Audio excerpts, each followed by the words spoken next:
Los papeles de adopción se deslizaron sobre nuestra pulida mesa de cocina con un sonido como el del hielo al romperse. La firma de mamá, un nudo apretado y enojado de tinta negra, ya estaba seca. Ella no los empujó hacia mí con pesar, sino con la rápida e impersonal eficiencia de un cajero de banco que cierra una cuenta. 23 años de mi vida, desde las rodillas raspadas hasta las fotos de graduación de la secundaria en la repisa de la chimenea, estaban siendo liquidados por el regreso de su verdadera hija, Chelsea. Hemos pensado mucho en esto, Maya mamá empezó, con su voz carente de cualquier calidez. Cuando descubrimos que Chelsea estaba viva, supimos que nuestras vidas tenían que estar completamente dedicadas a su curación. No sería justo para ella tenerte aquí. Sería un recordatorio constante de lo que perdió. La miré fijamente mientras mi mente luchaba por conectar sus palabras con la mujer que me enseñó a andar en bicicleta. ¿Un recordatorio? Yo soy su hermana. He soñado con conocerla toda mi vida. Los labios de mamá se adelgazaron hasta formar una línea sin sangre. No eres su hermana. Fuiste la niña que criamos en su lugar. Ahora ella ha regresado y tenemos que restaurar la familia a como siempre debió ser. Este papeleo simplemente lo hace oficial. El aire estaba cargado con el fantasma de Chelsea. Su perfume, un aroma floral caro y empalagoso, se aferraba a las cortinas y a la tapicería, una marca territorial. Ella había estado parada allí hacía apenas unos momentos, con una sonrisa triunfante en sus labios mientras veía a su madre firmar los papeles antes de disculparse para dejar que la familia tuviera su momento. Había recorrido toda la casa una hora antes, siguiendo a mis padres como un monarca de visita, señalando los muebles y sugiriendo renovaciones. Se detuvo en la puerta de mi dormitorio, con los ojos brillantes. Esta habitación tiene la mejor luz, había declarado. Me la quedo. No hubo ninguna duda, ningún atisbo de compartir o de compromiso. Fue una adquisición hostil disfrazada de un paquete bastante sonriente. Y mis padres le habían entregado las llaves del reino sin pensarlo dos veces, deseosos de complacer a la hija pródiga que apenas conocían. Mis manos temblaban tan violentamente que tuve que presionarlas sobre la mesa para estabilizarlas. Obligué a mis ojos a centrarse en el denso bloque de texto, el lenguaje frío y estéril de la ley. La frase que saltó a la vista se sintió como un golpe físico: renuncia a la patria potestad. Esto no puede ser real, susurré, con las palabras atoradas en mi garganta. No puedes simplemente borrarme. Soy tu hija. Lo he sido toda mi vida. Eso tiene que significar algo. Mamá suspiró, un sonido de pura exasperación, como si yo fuera un niño pequeño haciendo un berrinche. No seas tan dramática, Maya. Te dimos una vida maravillosa, ¿verdad? Te acogimos. Pero debes entender que eras una sustituta. Una vida preciosa, pensamos, pero una sustituta al fin y al cabo. Chelsea es nuestra sangre. La original ha vuelto, y francamente, no podemos permitirnos mantenerlas a las dos. Tiene muchísimas necesidades. Papá habló por primera vez, con la voz ronca. No me sostuvo la mirada, sino que se concentró en un punto de la pared justo por encima de mi hombro. Tu madre tiene razón. Se trata de sangre. Me volví hacia él, con una última súplica desesperada brotando de mi interior. Papá, por favor, mírame. Mírame y dime que ya no me quieres. Se estremeció, pero sus ojos permanecieron fijos en la pared. Tienes hasta mañana por la mañana para empacar, dijo, con las palabras pronunciadas en un tono bajo, apresurado y monótono. Chelsea se muda a tu habitación esta noche. Necesita sentir que este es su espacio, su hogar. Así que tienes que desocupar tus cosas. Vete a las 10. Mamá asintió bruscamente. No lo hagas más difícil de lo que tiene que ser. Ya estamos emocionalmente agotados por el reencuentro. Una extraña calma fría me invadió, ahogando el pánico. El dolor seguía ahí, un enorme agujero desgarrador en mi pecho, pero la conmoción se había cristalizado en algo duro y claro: resolución. Empujé mi silla hacia atrás. El roce de sus patas contra las baldosas resonó en el silencio sofocante. Al agacharme para recoger mi bolso del suelo, mis dedos rozaron el rectángulo de papel crujiente metido en el bolsillo lateral, el billete de lotería. Crujió suavemente, un pequeño sonido secreto que solo yo podía oír. Me puse de pie y miré a las dos personas que acababan de subastar mi existencia entera. Vieron a una hija rota y abandonada sin a dónde ir. Vieron su problema preparándose silenciosamente para desaparecer. Nunca jamás sabrían lo que acababan de perder. Bien, dije con voz firme. 10. Estaba sentada en mi destartalado sedán en la entrada, con el motor en silencio. Las llaves ni siquiera estaban en el encendido. Durante unos minutos, simplemente respiré, observando las grietas familiares en el pavimento y el rosal descuidado que papá siempre quería podar.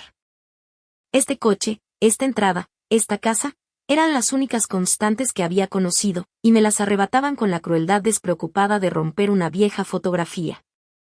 Pero el entumecimiento era un escudo. Tras él, un plan tomaba forma, alimentado por una rabia tan fría y pura que parecía un superpoder. Me puse el bolso en el regazo y saqué el billete de lotería. Era un papel frágil y arrugado que sostenía el peso de todo mi futuro. Mis dedos estaban sorprendentemente firmes al darle la vuelta y marcar el número de la comisión estatal impreso en el reverso. El teléfono sonó 2 veces antes de que contestara una voz tranquila y profesional. Lotería Estatal, le habla Daniel. ¿Cómo puedo dirigir su llamada? Mi propia voz salió uniforme, casi desconcertante. Hola, Daniel. Necesito reclamar un premio. Creo que tengo el billete ganador para el premio gordo de Mega Millions del martes pasado. Se oyó un pitido electrónico cortés al cambiar de modo. Claro, señora. ¿Puedo ayudarla con el proceso de verificación inicial? ¿Tiene el boleto consigo? Miré el papelito, los números que había memorizado, los números que había consultado una docena de veces en línea en plena noche. Sí, lo tengo aquí mismo. La puerta mosquitera de la cocina se abrió de golpe, haciéndome sobresaltar. Mamá se recortaba contra la luz, con las manos en las caderas. Maya, ¿qué demonios haces ahí fuera, haciendo pucheros? Vuelve a casa ahora mismo y ayuda a Chelsea a instalarse, gritó con la voz áspera y molesta. No se decide si su tocador queda mejor contra la pared este o la sur, y necesita una segunda opinión. Apreté el teléfono con más fuerza, dándole la espalda para que no pudiera verme la cara. Tengo una llamada importante, mamá, dije al auricular lo suficientemente alto como para que me oyera. Perdona, un segundo, le susurré a Daniel. Mamá se burló, un sonido que se oyó fácilmente por todo el césped. ¿Una llamada importante con quién? ¿Ese chico de la biblioteca? Maya, este no es momento para juegos infantiles. Tu hermana te necesita. Tu verdadera hermana. Ha tenido una vida traumática y lo mínimo que puedes hacer es ayudarla a ordenar sus muebles. Deja de ser tan increíblemente egoísta y entra aquí. La palabra hermana se sintió como un trozo de vidrio debajo de mi lengua. Ella no era mi hermana. Ella fue mi reemplazo. Y no fui egoísta. Estaba sobreviviendo. Estoy ocupada haciendo arreglos, respondí con voz endurecida. El doble sentido era un pequeño placer secreto. Cuando las palabras salieron de mis labios, la puerta principal se abrió de nuevo y apareció papá con los hombros caídos.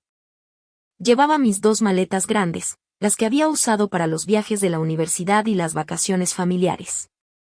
Él no me miró. Simplemente caminó penosamente por el pasillo con la severa determinación de un hombre que saca la basura. Su rostro era una máscara de cansada resignación. Llegó a la acera y las dejó con un golpe final, pesado. Mi vida entera, mi ropa, mis libros, mis recuerdos, eran ahora oficialmente basura esperando a ser recogida. Esa visión debería haberme roto, pero en lugar de eso forjó la última capa de acero alrededor de mi corazón. Señora, ¿está usted todavía conmigo? Daniel preguntó. Su voz fue como un salvavidas que me devolvió a mi nueva realidad. Vi a papá retirarse a la casa sin mirar atrás ni una sola vez. Sí, dije con voz clara como una campana. Estoy aquí. Continuemos. Está bien, señora, dijo Daniel, con tono paciente y tranquilizador. Vamos a proceder. ¿Podría leer el número de serie de 20 dígitos ubicado justo encima del código de barras? Leí los números lenta y claramente, mientras mis ojos seguían el camino que papá acababa de recorrer en el césped. Gracias. Y ahora, los 6 números ganadores de arriba a abajo. Recité la secuencia que ahora estaba grabada en mi cerebro, una oración sagrada. 4, 16, 22, 41, 68 y la mega bola es 12. Hubo una pausa llena solo por el suave clic de su teclado. Parecía más larga que una vida. Podía oír a Chelsea riendo dentro de la casa, un sonido agudo y tintineante que me ponía de los nervios. Probablemente estaba indicando a papá dónde colgar sus obras de arte, cubriendo los agujeros de los clavos que había dejado mi madre. Está bien, señora, la voz de Daniel regresó. Los números que ha leído coinciden exactamente con el billete ganador sorteado el pasado martes por la noche. Solo necesito hacer algunas preguntas de seguridad más. ¿Puede decirme el lugar donde compró el billete? El rápido E-Mart en Hudson Avenue respondía al instante. El pasado lunes por la mañana. Otra pausa. ¿Y su nombre para nuestros registros? Maya, dije. Mi nombre es Maya. La formalidad de todo aquello era surrealista. Afuera, mi familia me estaba borrando. Aquí, en esta línea telefónica, yo estaba naciendo. Bueno, Maya, dijo Daniel, y pude escuchar la sonrisa en su voz. En nombre de la Lotería del Estado, es un gran honor para mí ser el primero en felicitarla oficialmente. Usted es la única ganadora del premio mayor. El premio total no reclamado es de $18 millones. Las palabras quedaron suspendidas en el aire de mi pequeño coche, como si quisieran atravesar las paredes. El billete iba a caducar en 3 días, añadió. Lo reclamaste justo a tiempo. 3 días. Una broma cósmica. Me habían dado 24 horas para desaparecer de sus vidas, y el universo me había dado 72 horas para comenzar una nueva. La oficina del abogado en el centro de la ciudad estaba a un mundo de distancia de la tensión sofocante de mi antiguo hogar. Olía a cuero viejo y a café caro, un aroma a poder y orden. Había estado allí durante 1 hora, sentada frente a un enorme escritorio de caoba frente a mi nueva abogada, una mujer perspicaz llamada señorita Albrecht, y el investigador privado que ella había contratado en mi nombre. El investigador, un hombre tranquilo y canoso llamado señor Jones, acababa de terminar su informe preliminar. Los $18 millones habían funcionado más rápido de lo que hubiera podido imaginar. Sobre el escritorio, entre nosotros, había una carpeta delgada, pero su contenido era lo suficientemente pesado como para destrozar a una familia. Entonces, seamos perfectamente claros sobre lo que encontramos, dijo la señorita Albrecht, juntando los dedos.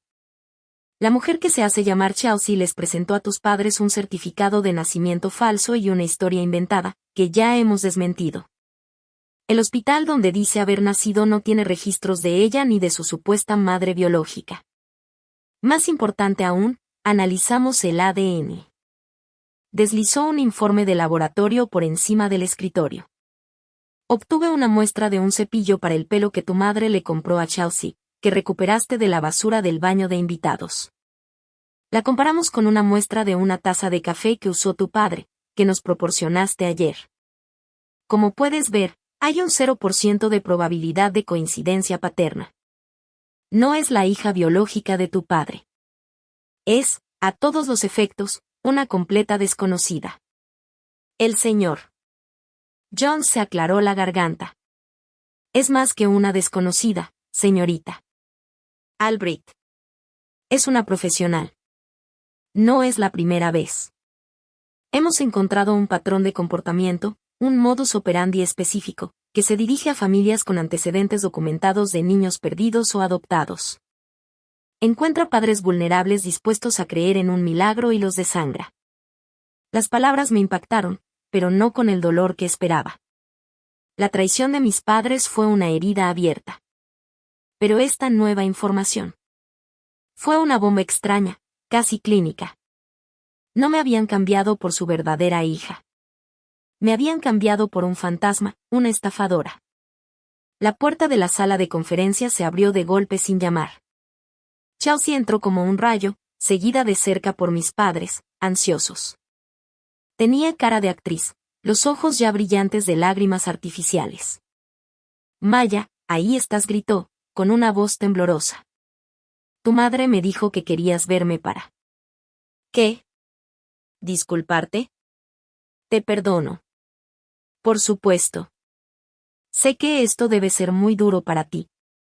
Corrió hacia mí, con los brazos abiertos para abrazarme, esperando claramente que me derrumbara delante de nuestros padres.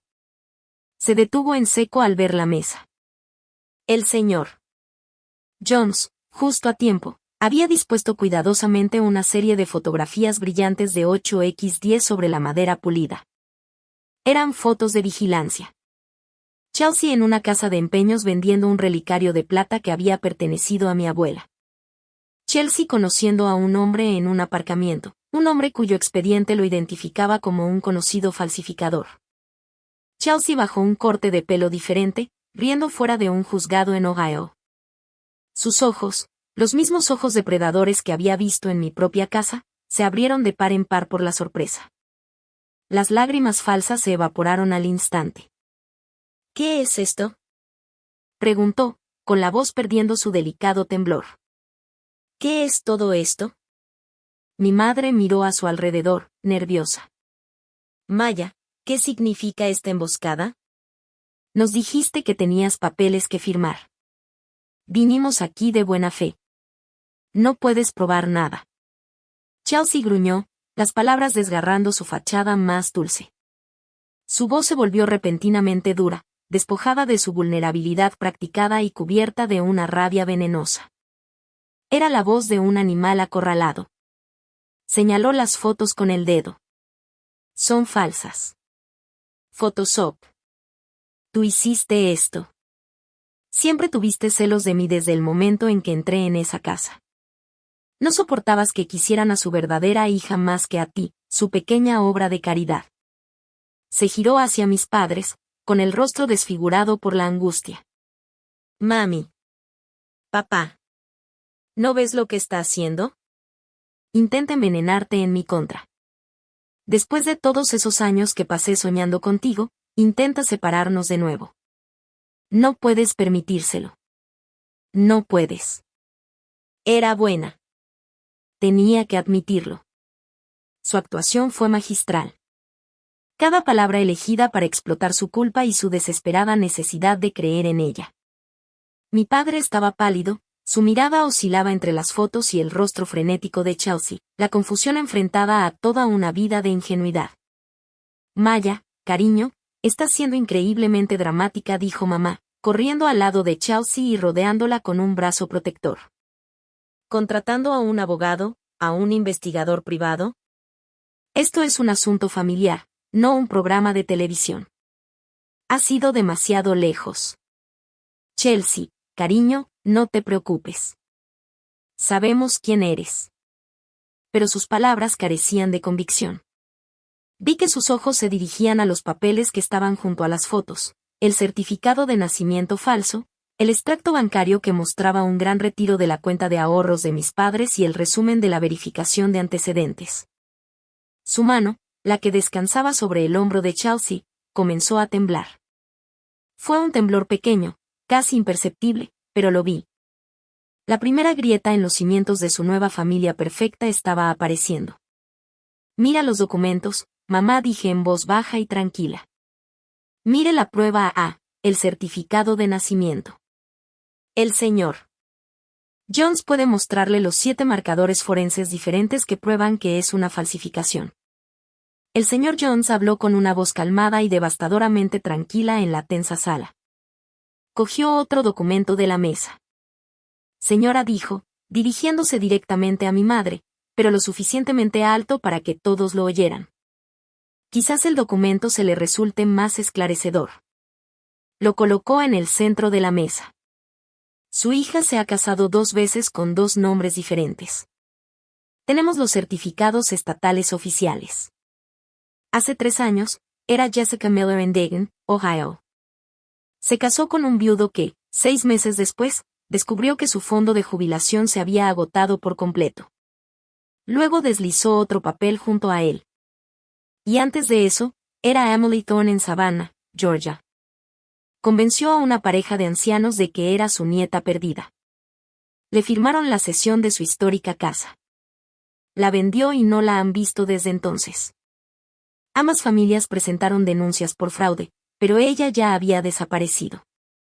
¿Le suena familiar algo de eso? La sala quedó en silencio, salvo por la respiración entrecortada de Chelsea. Todo el aire había sido absorbido por su indignación moral, reemplazado por la cruda y fea verdad expuesta sobre la mesa de un abogado. Mi padre se hundió lentamente en uno de los lujosos sillones de cuero, con el rostro ceniciento. Mi madre observaba los certificados de matrimonio, llevándose la mano temblorosa a la boca. La arquitectura de su gran delirio se derrumbaba sobre ellos, rayo tras rayo doloroso. Chelsea no dijo nada. Solo me miró fijamente, con los ojos llenos de odio puro y sin adulterar. Todas las mentiras habían desaparecido, y solo eso quedaba. Por primera vez en 2 días, sentí que podía volver a respirar. El sol de la tarde se filtraba por los grandes ventanales de la oficina, atrapando las motas de polvo que danzaban en el aire. Sentía calor en la piel, un calor suave y sincero, a un mundo de distancia del afecto frío y condicional con el que había crecido. La luz en esta habitación, llena de verdades devastadoras, se sentía más real, más acogedora e infinitamente más cálida que mi hogar. El silencio en la habitación era algo vivo, denso y sofocante. Papá era una estatua de incredulidad en su silla. Mamá seguía agarrando los certificados de matrimonio fraudulentos, con el rostro desfigurado por la confusión y el horror creciente. Chelsea, o como se llamara, permanecía rígida. Su máscara de victimización se hizo añicos, revelando la furia fría y dura que se escondía debajo. El siguiente sonido no fue la explosión de gritos que esperaba, sino un golpe firme y autoritario en la puerta de la sala de conferencias. La señorita Albrecht, mi abogada, asintió bruscamente a su asistente, quien la abrió y reveló a 2 personas, un hombre y una mujer, vestidos con ropa profesional pero común y corriente. No eran abogados. Sus ojos recorrieron la sala con una mirada experta que todo lo ve, pasando por alto a todos hasta que se posaron en Chelsea. Sharon Valley, dijo la mujer con voz tranquila y sin rastro de pregunta. Chelsea se estremeció como si la hubieran golpeado. El nombre, tan desconocido para el resto de nosotros, fue claramente un golpe directo. Te hemos estado buscando durante mucho tiempo. Mi madre se quedó sin aliento. ¿Sharon? ¿Quién es Sharon? Esta es nuestra hija, Chelsea. Oficiales, hubo un terrible error. Mi otra hija, Maya, me señaló con mano temblorosa como si yo fuera la fuente de todo este caos, ha hecho algunas acusaciones descabelladas e infundadas. El detective masculino sonrió, con una expresión delgada y sin humor. Señora, le aseguro que sabemos exactamente con quién estamos hablando y no estamos aquí por ninguna acusación hecha hoy.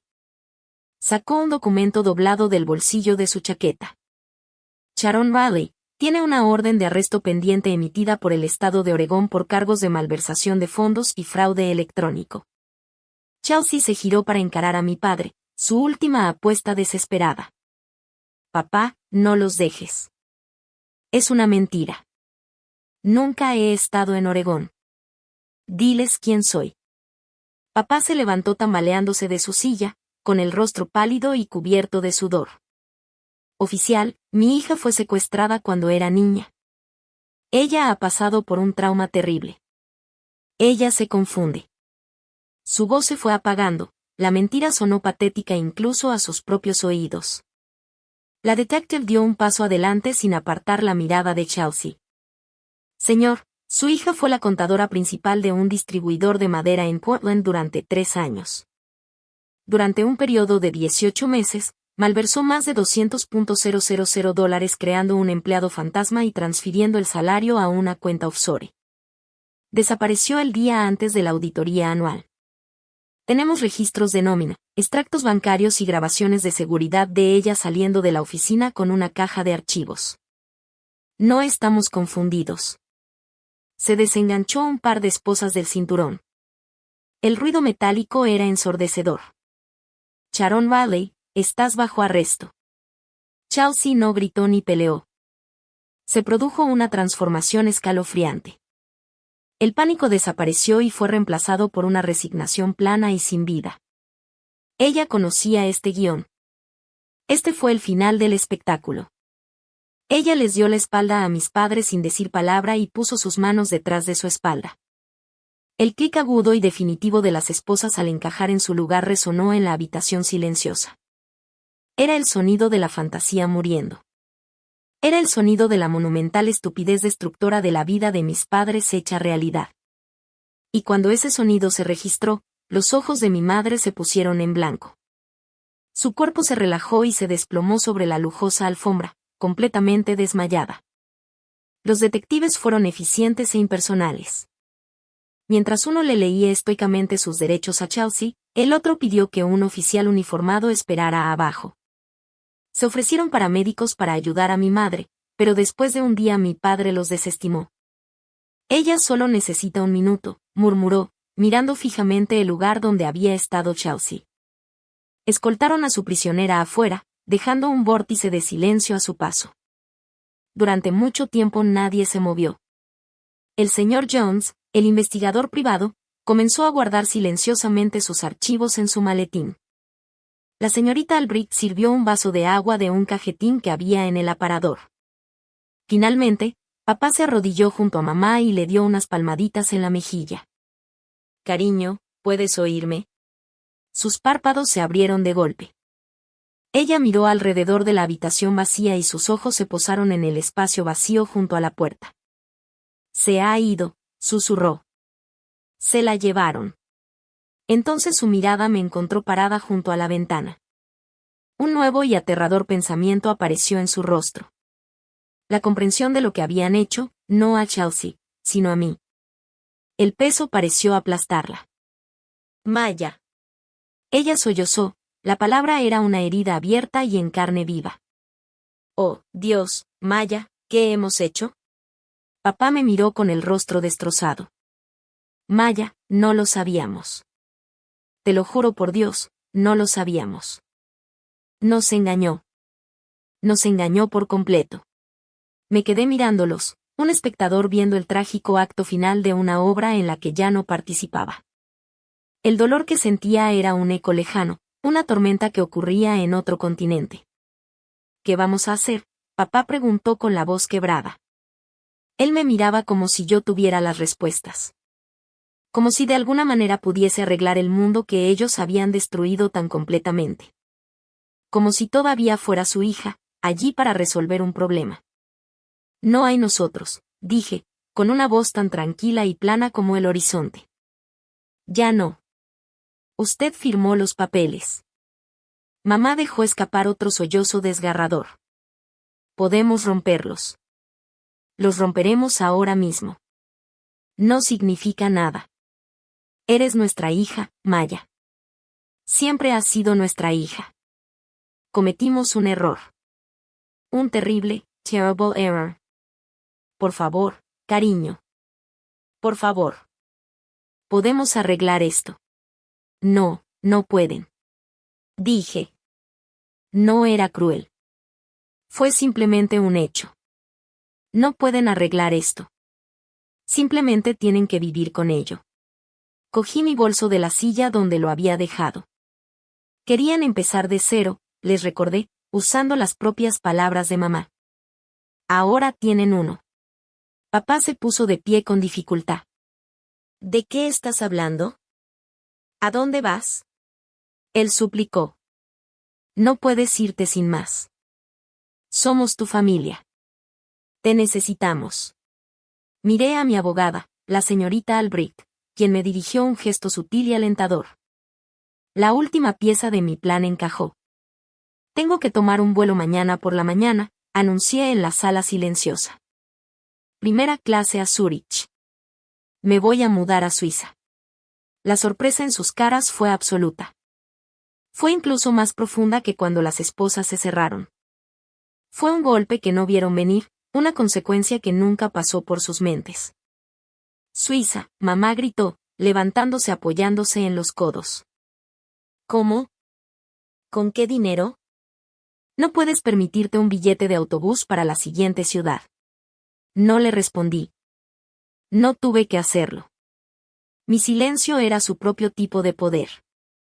Miré a mi madre, hecha un mar de lágrimas sobre la costosa alfombra, con el rostro manchado de rímel y su mundo cuidadosamente construido convertido en ruinas humeantes a su alrededor. Vi a papá, sus manos revoloteando inútilmente, su mirada yendo y viniendo entre su esposa desplomada y la hija que ahora estaba perdiendo por segunda y última vez. Una parte de mí, la niña que había pasado 23 años ansiando su amor incondicional, sintió un destello de lástima. La parte de mí que estaba sentada en el auto mientras mi padre llevaba mi vida a la calle no sintió nada en absoluto. Dio un paso tambaleándose hacia mí. Maya, por favor, suplicó con voz ronca. Ayuda a tu madre.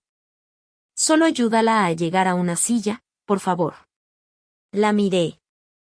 Miré a la mujer que me había llamado sirvienta, que me había dicho que saliera de mi casa en 24 horas, que se había quedado parada mirando como un estafador se apoderaba de mi habitación, de mi vida, de mi familia.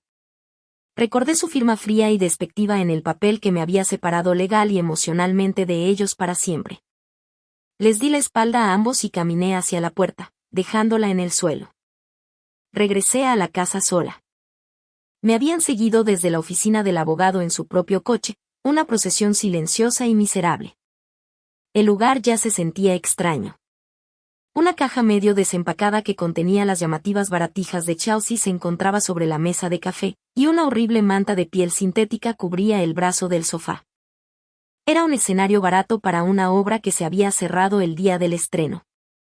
Ignorándolos, entré directamente al estudio de papá. Sabía dónde guardaban los archivos importantes. No tuve que buscar.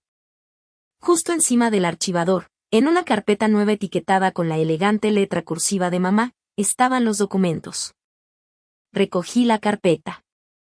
Fondo Fiduciario Educativo de Chelsea, leí en voz alta. Mamá se estremeció. Papá se quedó mirando, con el rostro gris. Lo abrí y saqué el grueso fajo de papeles, los extractos oficiales de una cuenta de corretaje que conocía íntimamente. Sin decir palabra, me acerqué a la trituradora que estaba junto al escritorio y la encendí. La máquina cobró vida con un gruñido hambriento.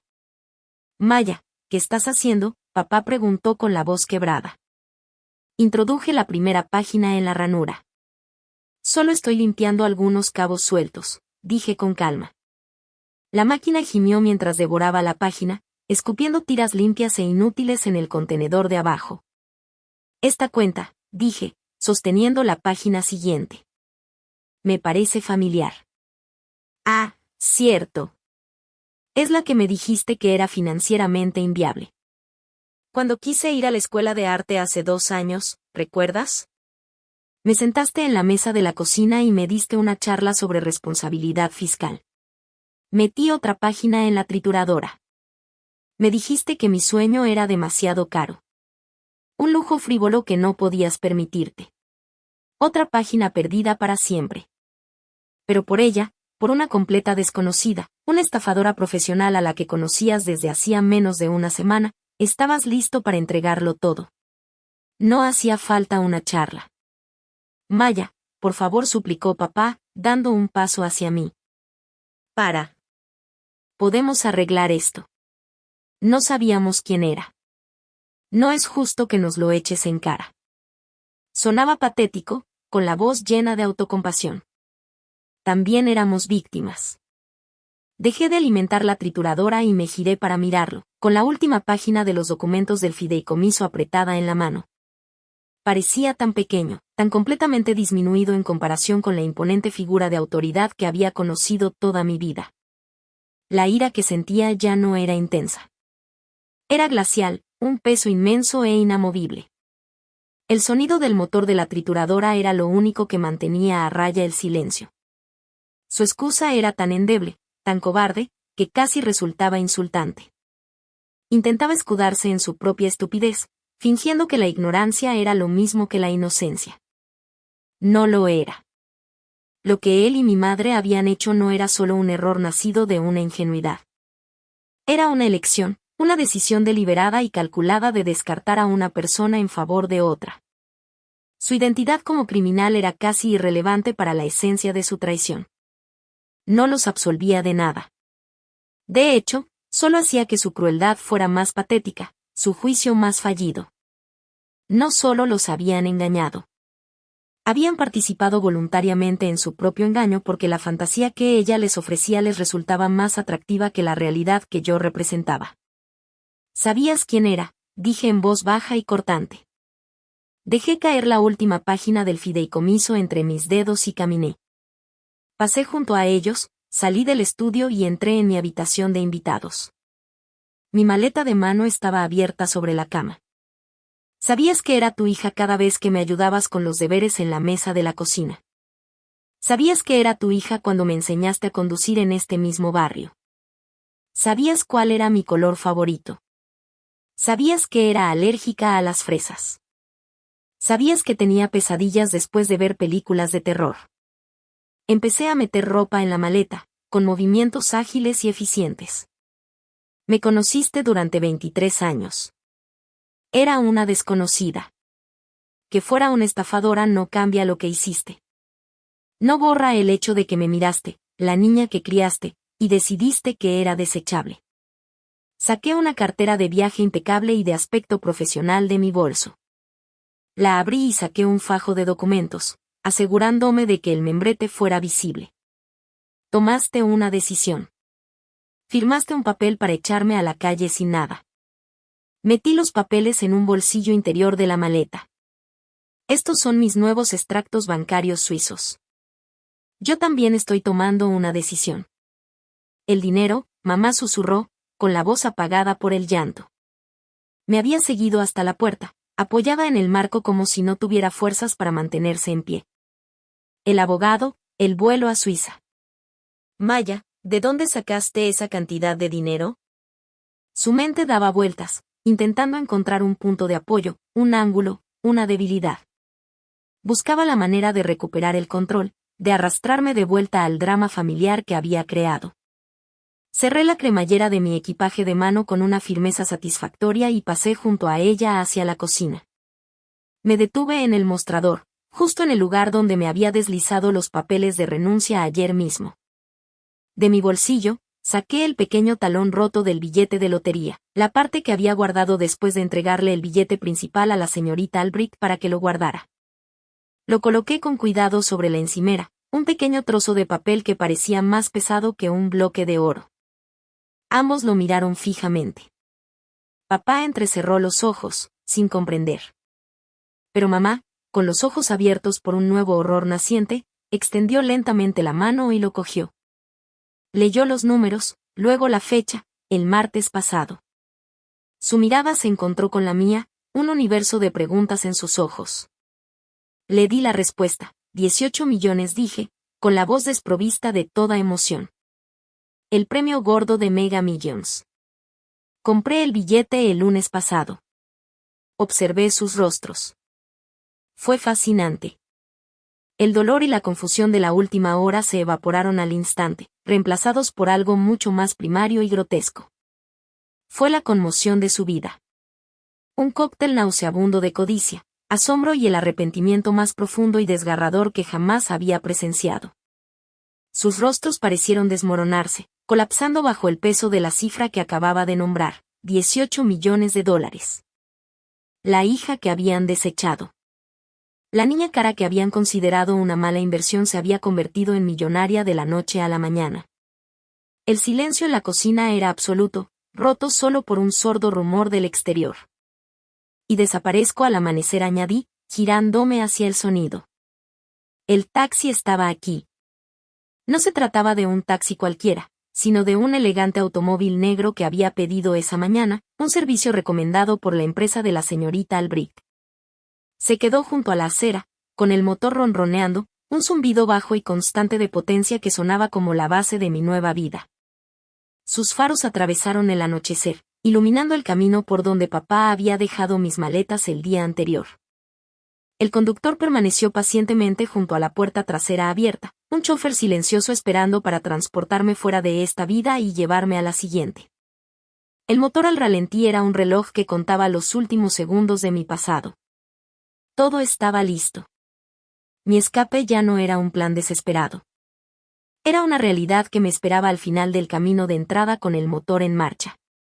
La puerta de embarque del aeropuerto era un oasis de tranquilo anonimato. Me senté cerca de la gran ventana mirando los aviones despegar hacia el cielo del amanecer. Mi nuevo pasaporte y tarjeta de embarque de primera clase descansaban sobre mi regazo. El zumbido de la terminal, los anuncios lejanos, las conversaciones tranquilas de desconocidos. Fue la banda sonora perfecta para un nuevo comienzo. Sentí que una sensación de paz se apoderaba de mí por primera vez en lo que parecía una vida entera. La tormenta había terminado.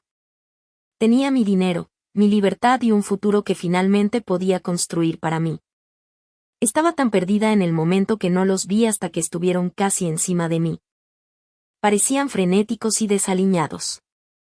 La cara de mamá estaba hinchada y manchada por el llanto, y la camisa de papá estaba arrugada y su cabello despeinado. Debieron haber conducido hasta aquí como locos después de que me fui. Maya, gritó mamá, su voz era un chillido crudo que hizo girar cabezas de todos a nuestro alrededor. Se lanzaron hacia adelante, una ola de desesperación, pero su camino fue bloqueado de repente. Dos agentes uniformados de la policía aeroportuaria, que se encontraban discretamente cerca, se adelantaron para interceptarlos. Mi abogada, la señorita Albrecht, había organizado una escolta. Ella había anticipado exactamente este movimiento desesperado. Señora, señor, voy a tener que pedirles que mantengan la distancia, dijo el primer oficial con voz educada pero firme. Papá se detuvo, aturdido. ¿Qué es esto? Somos sus padres. Solo queremos hablar con nuestra hija, exclamó alzando la voz por el pánico. Fue entonces cuando me levanté, tranquila y serena, y le tendí el documento doblado que me había dado la señorita Albrecht. En realidad, dije, y mi voz se escuchó en el espacio repentinamente silencioso, ya no sois mis padres, ¿recordáis? Y esta es una orden de restricción temporal. Dice que legalmente debéis manteneros al menos a 100 yardas de mí. Estáis violando una orden judicial. Una orden de restricción, mamá se lamentó, llevándose las manos a la cara con horror. La actuación fue para beneficio de la creciente audiencia de viajeros, pero el dolor detrás de ella era real. Esta fue una humillación pública que no podía controlar. Una orden de restricción contra su propia familia. Maya, ¿cómo pudiste ser tan cruel? Después de todo lo que hicimos por ti, no puedes abandonar a tu familia sin más. Sus sollozos eran fuertes y teatrales, resonando bajo los altos techos y la fría luz fluorescente. Unas cuantas personas cerca negaban con la cabeza, chasqueando la lengua ante la despiadada joven con escolta policial. Desconocían la historia. Desconocían el papel que había firmado. Solo veían la escena que estaba montando. La acusación, tan hipócrita, ni siquiera dolía. Era como ser criticada por un caníbal por tus modales en la mesa. Era absurdo. Me había pasado la vida intentando ser la hija perfecta, aterrorizada por el abandono. Y ahora me lanzaba esa misma palabra como si fuera mi pecado original. Di un paso al frente, deteniéndome justo fuera de su alcance, sosteniendo mi tarjeta de embarque para que pudiera verla con claridad. Yo no abandoné a nadie, dije en voz baja pero lo suficientemente aguda como para interrumpir su histeria. Abandono es cuando llevas a tu hija a la oficina de un abogado para ser emboscada por un estafador. Abandono es cuando metes su vida en 2 maletas y las dejas en la acera para que todo el mundo la vea. Miré su rostro y luego el de mi padre. Abandono es cuando firmas un documento legal renunciando a todos los derechos parentales y le dices a tu hija de 23 años que solo era una persona sustituta. Dejé las palabras flotando en el aire entre nosotros. No solo me abandonaste. Me desechaste. Hay una diferencia. El oficial a mi lado cambió de postura. Señora, tal vez usted y su esposo deberían regresar. No queremos causar un escándalo mayor. Mamá lo ignoró, con los ojos fijos en mí, sus lágrimas de repente parecían armas. Fue un error. Un terrible error. Te amamos, Maya. Siempre te hemos amado. Estábamos tan confundidos. Cometimos un error, suplicó papá, recuperando la voz. Dio un paso al frente, con las manos levantadas en un gesto de súplica. Chelsea nos engañó a todos. Engañó a profesionales, Maya. Los propios detectives lo dijeron. Era una criminal. Una mente maestra. ¿Cómo íbamos a saberlo? Era la misma excusa gastada, la misma cantinela cobarde. Eran víctimas. Eran inocentes. No tenían la culpa de nada. Intentaban construir un puente que nos llevara de vuelta a través de nuestro trauma compartido, pero los cimientos estaban podridos. No lo dejé. No eran solo víctimas pasivas de una estafa ingeniosa. Eran participantes activos, inversores entusiastas en una fantasía que los hacía sentir especiales, incluso si eso significaba borrarme para hacerles espacio. La estafa solo funcionaba porque ellos lo deseaban. Tenían una opción mucho antes de que Chelsea revelara su verdadera naturaleza. Tenían la opción entre la hija que conocían y la hija que imaginaban. Eligieron la fantasía. Tú elegiste, respondí, con la voz fría y dura como el suelo pulido del aeropuerto. Puede que fuera una mentirosa, pero nunca te obligó a hacer nada. No te obligó a vaciar mi fondo universitario. No te obligó a decirme que ya no era bienvenida en mi propia casa. Y no te obligó a firmar esos papeles. Lo miré fijamente a los ojos. Tú elegiste. Creerle a un extraño antes que a la hija que criaste. Elegiste arriesgarte y perdiste. No soy la víctima de Chelsea. Soy tu consecuencia. Y ahora estoy tomando mi decisión. El aire crepitaba con la tensión de todo lo no dicho de 23 años de historia que se cuajó en este último y amargo momento. Abrió la boca para hablar de nuevo, para suplicar, para disculparse, para negar. Pero lo interrumpió una nueva voz, una voz femenina alegre e incorpórea que descendió del techo. Buenos días, pasajeros. Invitamos a los de las filas 1 a 10 a embarcar para el vuelo 447 a Zúrich. La voz fue el pistoletazo de salida, señalando el final de la carrera. Era mi señal. Era el final. Miré a papá, su rostro arrugado y desesperado, y extendí la mano, no en señal de reconciliación, sino con un solo objeto en la palma. Una llave de casa. Aquí, dije. Se la quedó mirando, confundido. Ya no la necesitaré. No la cogió, así que se la puse en la mano, que no se resistía, y mis dedos rozaron brevemente los suyos por última vez. No sentía calor.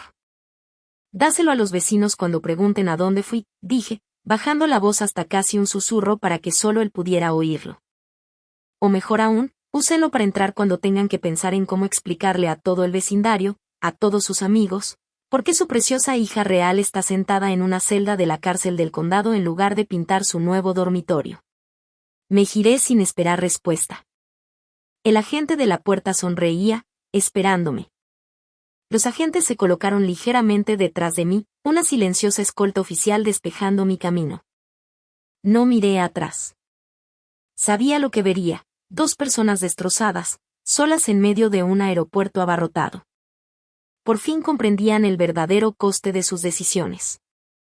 Me acerqué al mostrador, bajo la luz del enorme panel de salidas.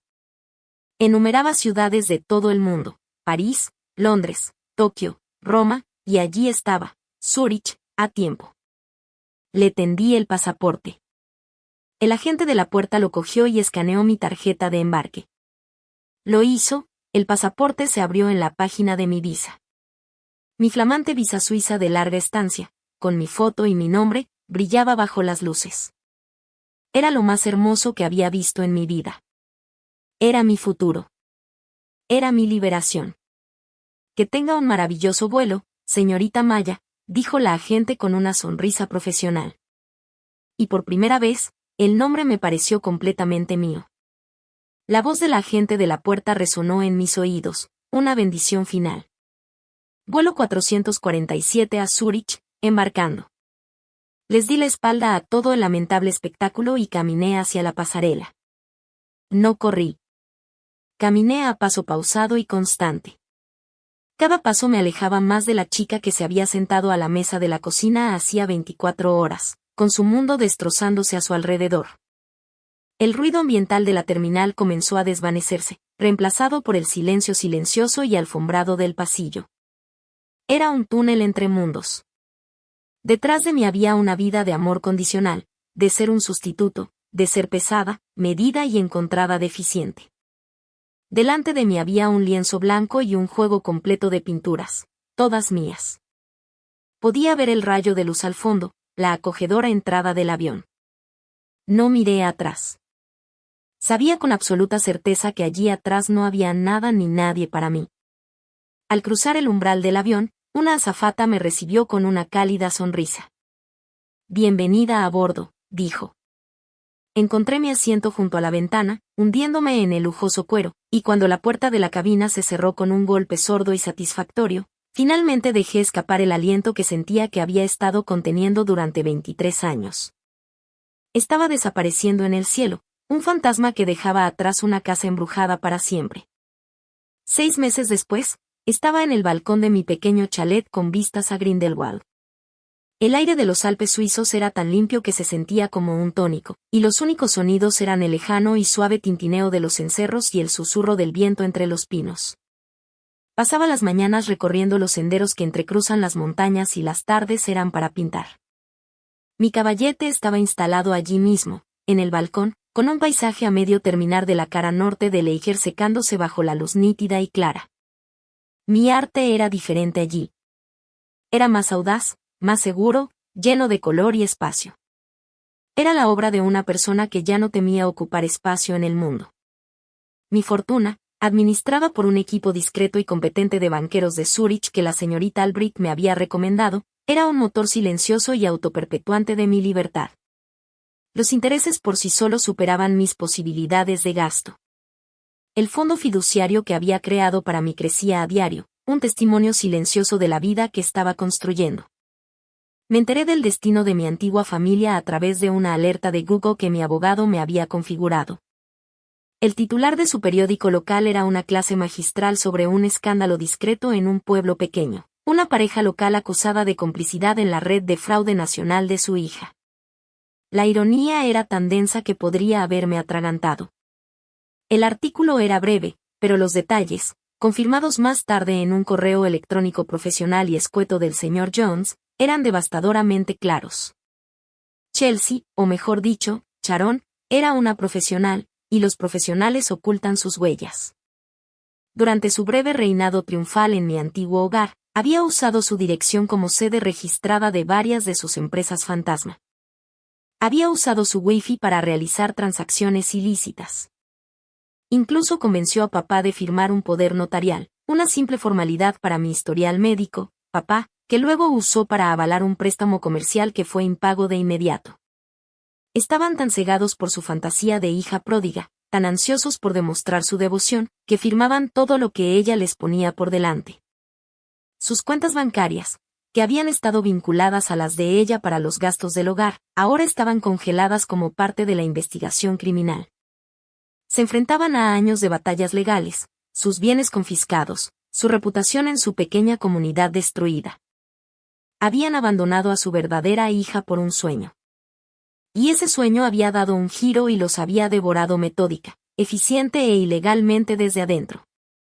Habían estado tan desesperados por tener una verdadera hija, que nunca se dieron cuenta de que simplemente eran su última y más importante.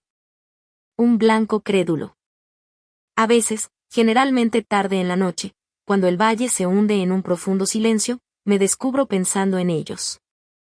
La ira se ha ido, arrastrada por el viento, la altitud y el simple paso sanador del tiempo. Solo queda una especie de curiosidad antropológica distante. Mi venganza nunca fue el dinero ni la huida.